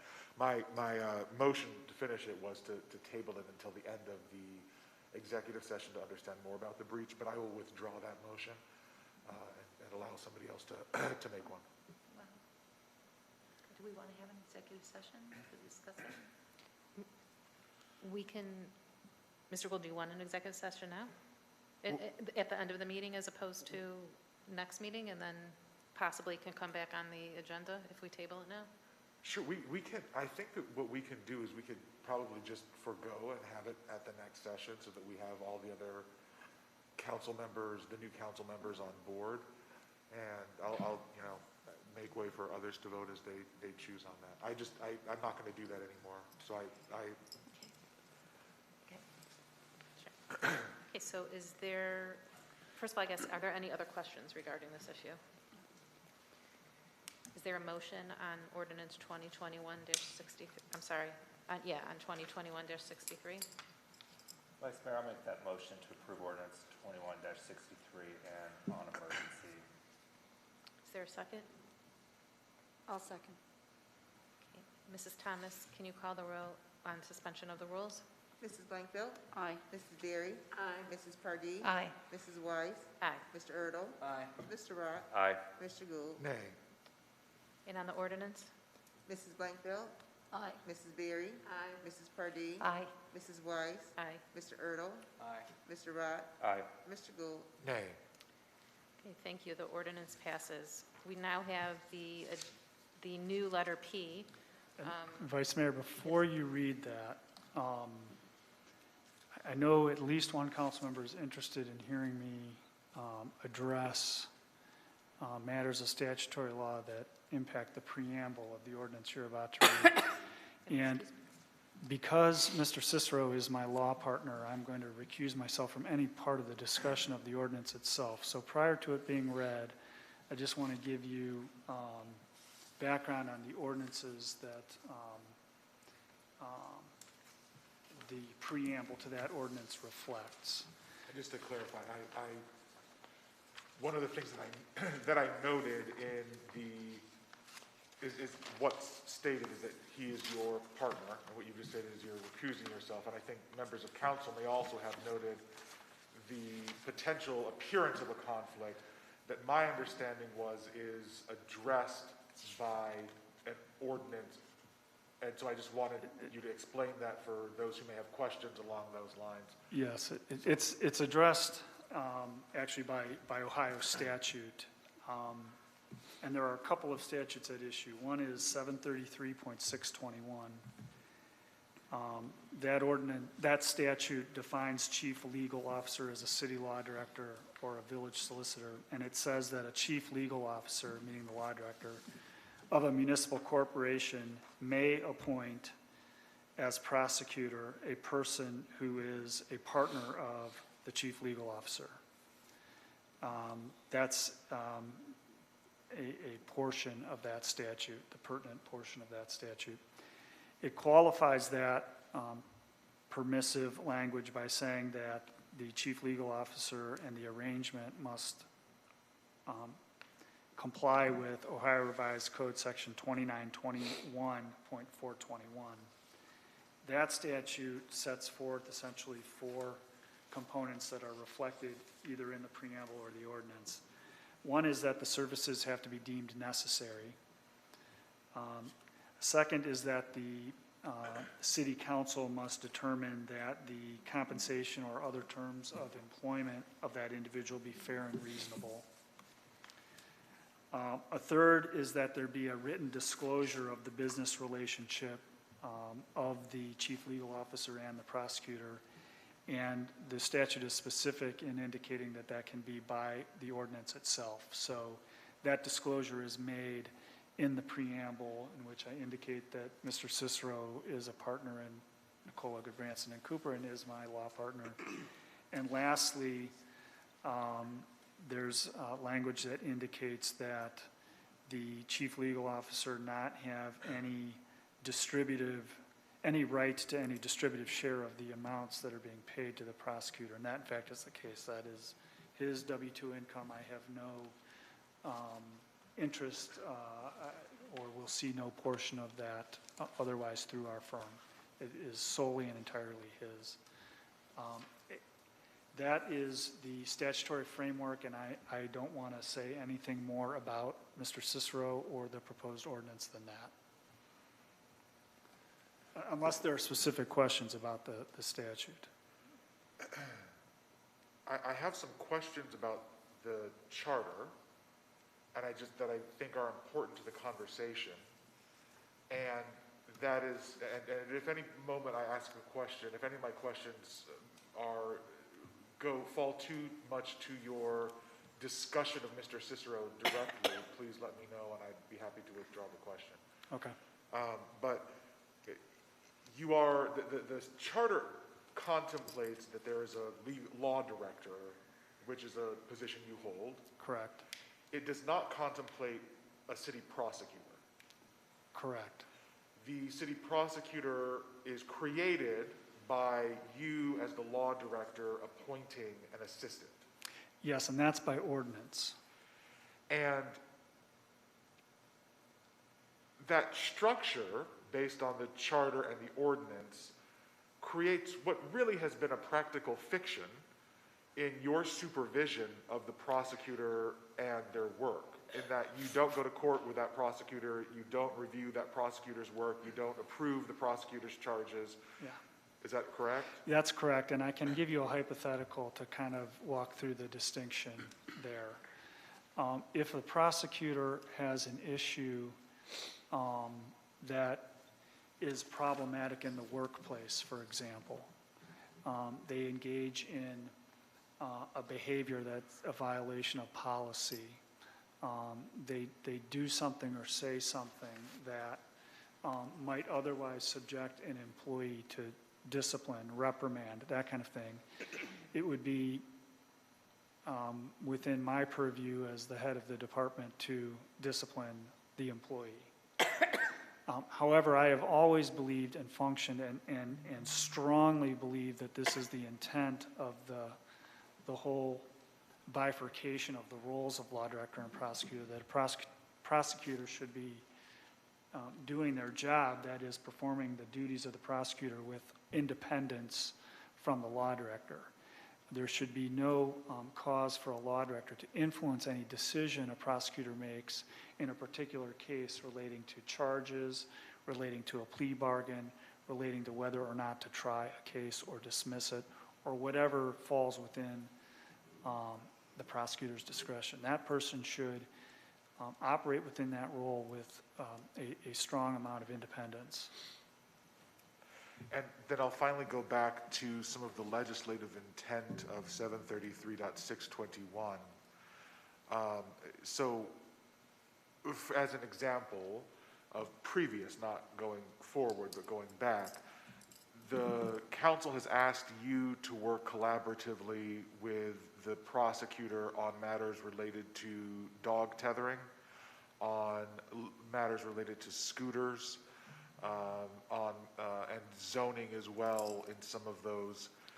Is part of that, and when I use the term legislative intent, what I mean is that sometimes in addition to the words that are in the statute, the legislation gives some reasoning behind what they did.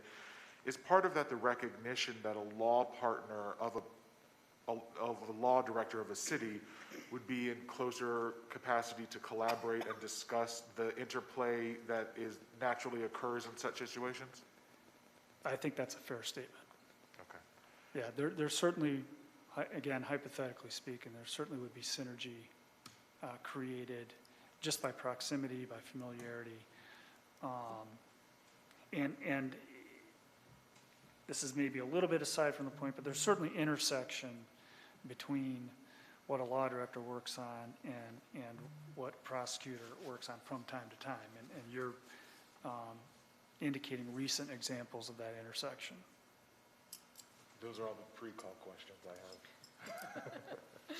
My only question here is, isn't this the same as a thinking that it needed to be with the new council and not the three that are going out, because this is January 1st, 2022.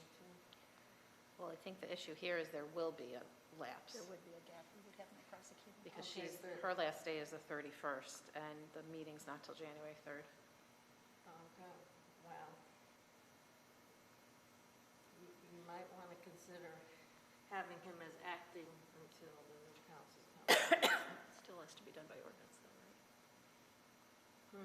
I'm sorry, You what would is- still have to do that by ordinance, even if he were to be acting. Right. So should we call the ordinance to have further discussion on the ordinance? I think that's appropriate. You'd have a first reading and then you can discuss. So in other words, the ordinance is on the agenda. I wanted to have conversation pre-discussion because I want to recuse myself from the discussion of the particulars related to my partner. I think I've answered a series of legal questions.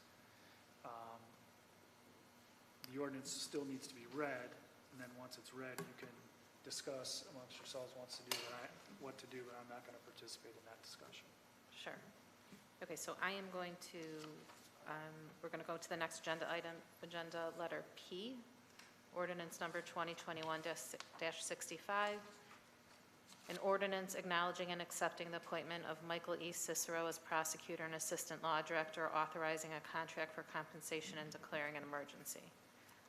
I do have a note from Chief Rogers that he wanted me to read. The law department has indicated that there has been recent discussion with you regarding the pending prosecutor position vacancy and possible considerations for filling the position. It is my understanding that this matter could be further discussed this evening at the council meeting. Fortunately, I will not be able to attend tonight's council meeting due to illness. Subsequently, and as a result of my absence tonight, I was requested by the legal department to provide my perspective to you in regards to a possible prosecutor candidate, Mike Cicero. I have directly and indirectly worked with known Mr. Cicero since May of 2004. It is my perspective that Mr. Cicero is an exceptional prosecutor, that he is very well known throughout the region as a true professional with an unparalleled knowledge and skill base, and that he works extremely well and collaboratively with those departments he prosecutes for. In the event Mr. Cicero was selected to fill the city's prosecutor vacancy, I would fully support that decision at this time.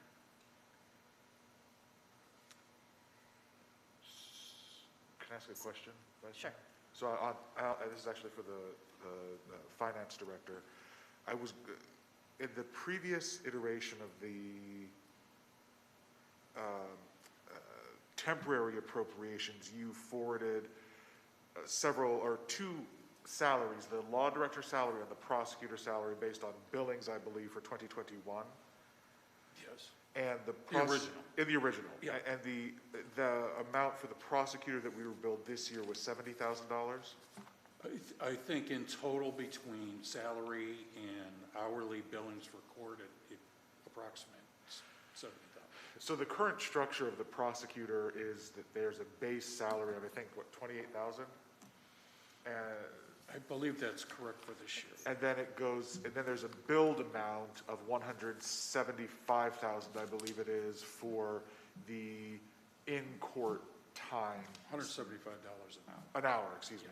So, showing up to court, talking to a judge, talking to a defendant, negotiating plea agreement, going into another hearing and another hearing and another hearing. So that's how we get from 28,000 to 70,000.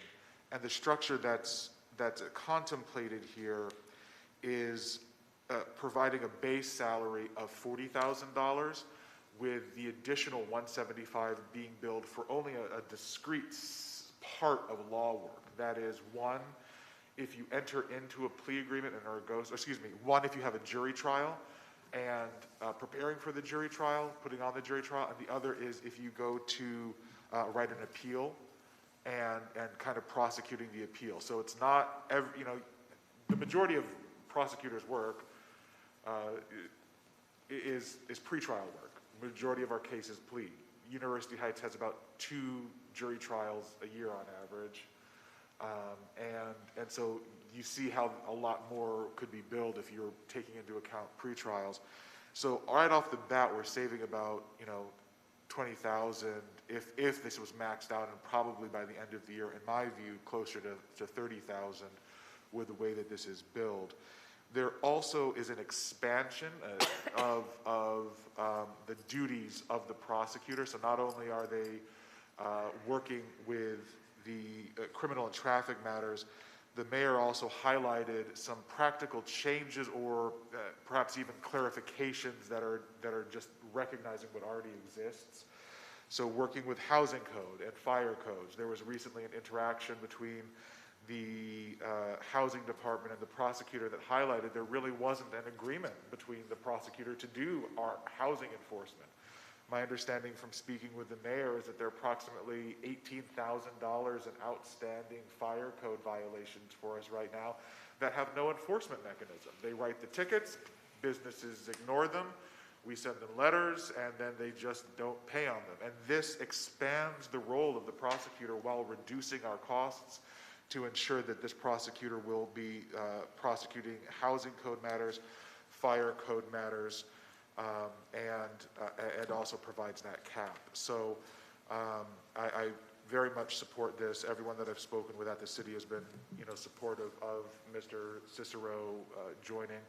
And frankly, for the reasons that we kind of touched on a little bit when talking to Luke, I think that there is a need for our law director to interact with our prosecutor a little bit more, to be more informative to us, to be a little bit more helpful in the drafting of things. I think we've highlighted in our committee work over the past several months how important it is to have an understanding of the people who are enforcing our laws. It's not enough that Luke alone drafts legislation for us. We need the input of the person who's going to be prosecuting that, and the person being down the hall, I think, is great. And finally, that interaction that we get isn't built.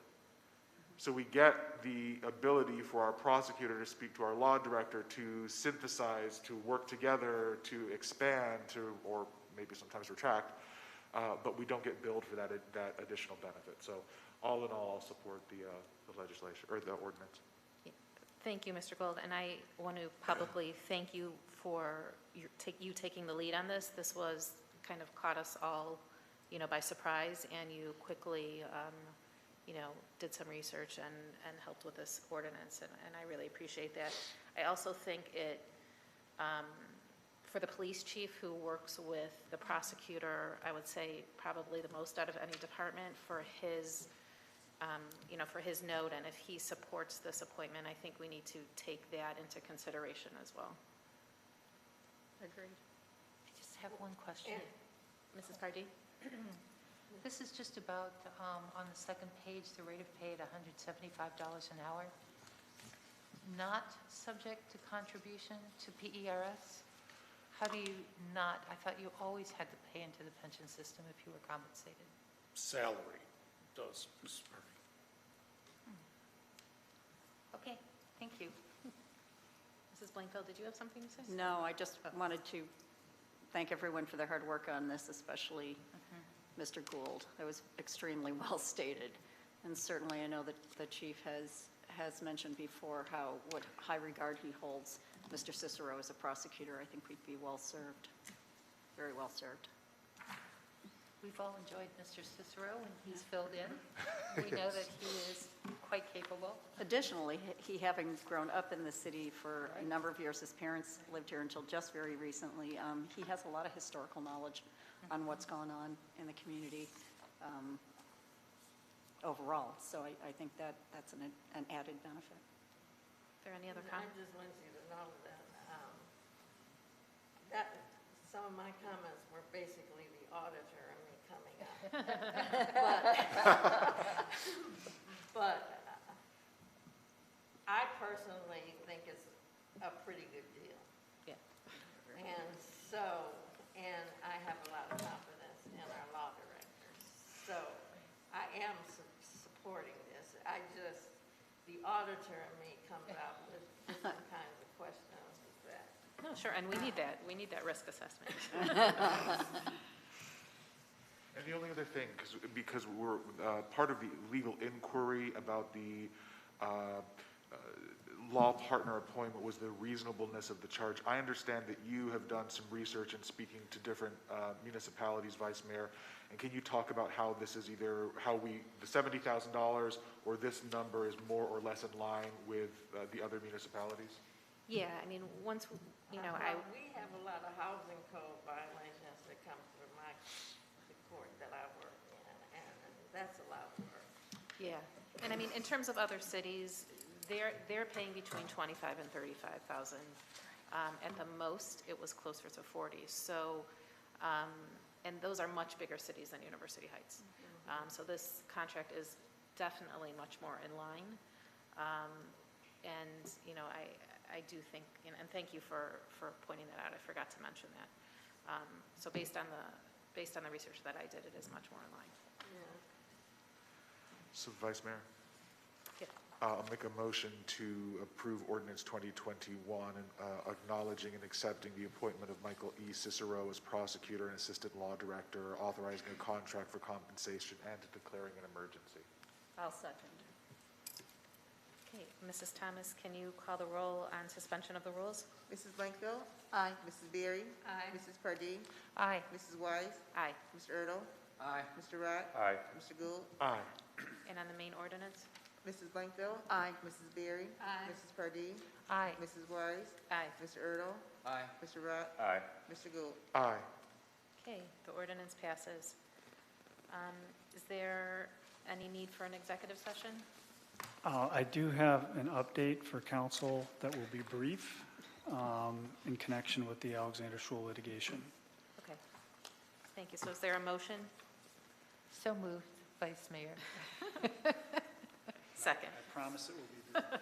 We Just to thought we'd get clarify, away is that without a motion to enter executive session to discuss a legal matter? Yes. Okay, I'll second that. Mrs. Thomas? Mrs. Blankfeld? Aye. Mrs. Berry? Aye. Mrs. Pardee? Aye. Mrs. Wise? Aye. Mr. Erdl? Aye. Mr. Rock? Aye. Mr. Gould? Aye. Okay, thank you. Reports and communications from the directors. I think this will be very short considering there's only a couple directors here, but, okay, finance. First of all, thank you for everybody for your approval on those ordinances and resolutions. I'll be filing those with the county. As I said, we have one more pay to go next week, so we want to make sure everything's in balance for that. And I'll start working on a brief year-end summary, both for the city and the CIC, and get that out to everybody, unaudited, of course, during the first week of January. And just like to wish everybody happy holidays, and everybody stay healthy. Thank you. Mr. McConville? Thank you. First, I'd like to congratulate Ms. Berry, Mr. Erdl, and Mrs. Pardee on their distinguished service on behalf of the city. It's been a pleasure to work with all three of you.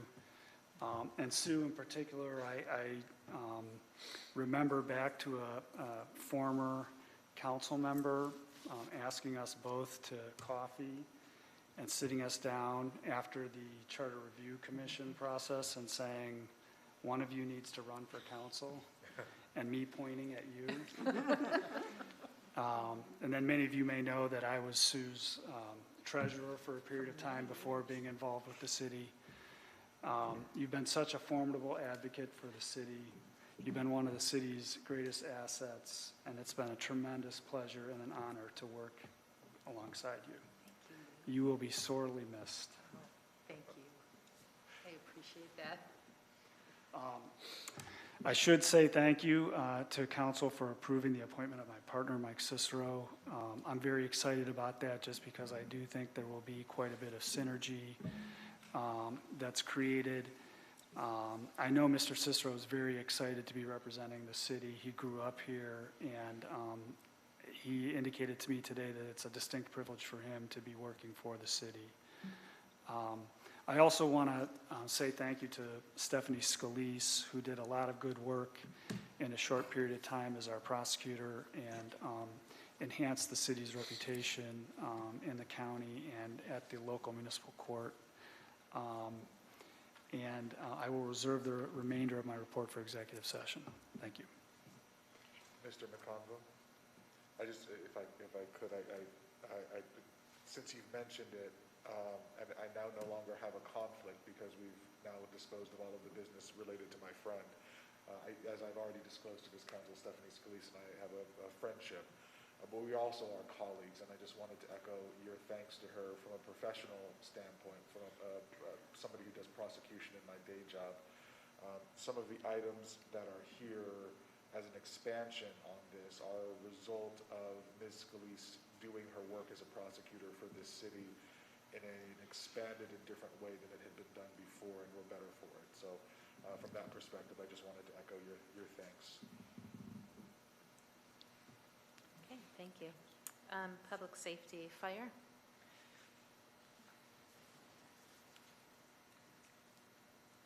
Just a couple of brief comments on the note of public safety. There has been an uptick in structure fires in the region. This is typical of this time of year, so we just want to urge everybody to make sure that they're using proper extension cords, not plugging space heaters into any of those cords, keeping things away from space heaters, keeping live fire fuse watered, etc. We want everybody to have a safe and memorable holiday. And then to the 3 members of council that are leaving us, thank you for all your support from the department and the work you've done. And happy holidays to everybody. Thanks. Thank you, Chief.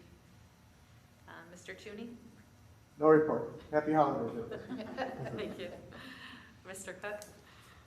Communications and civic engagement? Thank you. Just wanted to give one more reminder that our annual sock drive continues to the end of the month.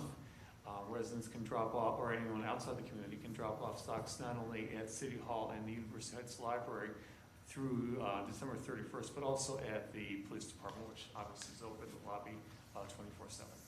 That's it, and happy holidays to all of you, and bye to our departing members, and it's a pleasure working with you, but I know it's not goodbye, it's, we'll, like it's been said, see you at the wall.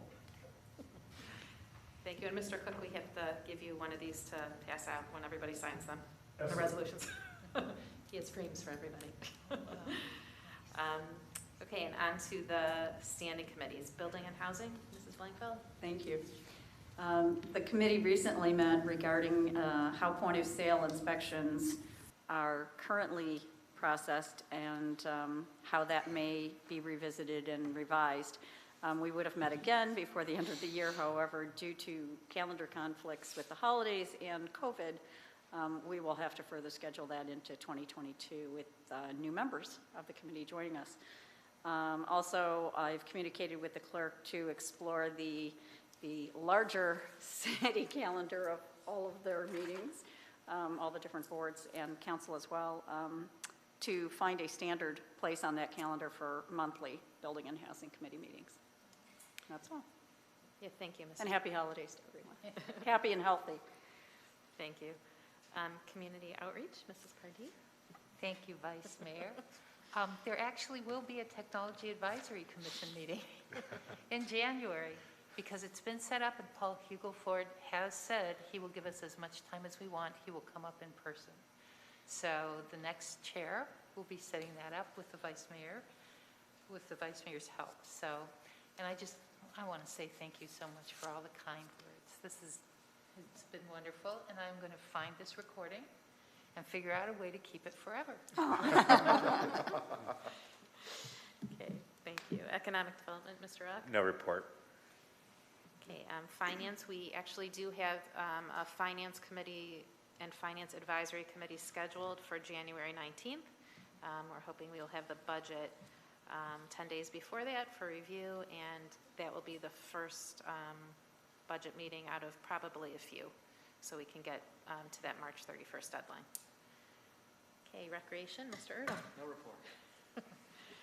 Safety, Mrs. Berry. I don't have a report, but I do want to say I did enjoy being the chair of this committee, and I think the Lord put me there for such a time as this that we went through last year. Thank you, Mrs. Berry. Then service and utilities, Mr. Gould. Thank you. No report. And then Committee of the Whole, there is no report. We are going to go into executive session, and then we will be coming out and probably adjourning. Thank you for everyone in the audience.